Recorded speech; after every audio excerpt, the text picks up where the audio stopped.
The illegally incarcerated former Prime Minister of Pakistan, Imran Khan, has slammed the military government's federal budget.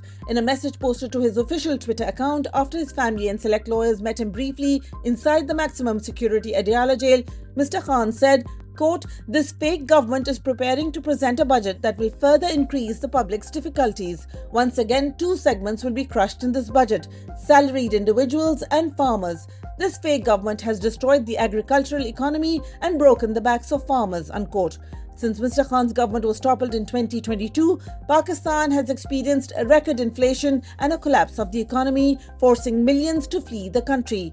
Mr. Khan reiterated that his political struggle is for the supremacy of the law and the constitution. Mr. Khan also called on Pakistanis to rise against the theft of their mandate, saying, quote, "All our legal and constitutional paths have been blocked, which is why I have directed the party to prepare for a nationwide movement.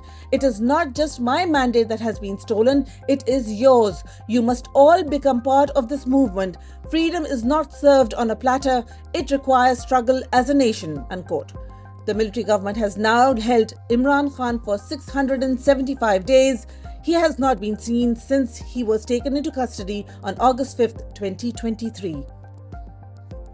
Over a dozen Pakistani American civic and political organizations have announced that they will be holding a protest outside the Pakistani embassy in Washington, D.C. on Saturday, coinciding with the expected arrival of Pakistan's de facto ruler, Chief of Army Staff General Asim Munir. PTI's Sajjad Barki, who heads the party's overseas chapter, called on the diaspora to join the demonstration. Quote, "Preparing for a massive protest in Washington, D.C. at the arrival of the Islamabad assassin Asim Munir. PTI USA and over 12 cooperating organizations from the Pakistani diaspora are collaborating to protest in front of the Pakistan embassy on Saturday, June 14. Spread the word and join the protest to restore democracy in Pakistan," unquote. The Pakistani diaspora across the globe has mobilized since the arrest of former Prime Minister Imran Khan by General Munir's military-backed government in August 2023. Mr. Munir's regime has not only targeted the former Prime Minister and his supporters within Pakistan, but has also harassed family members of outspoken diaspora members abroad.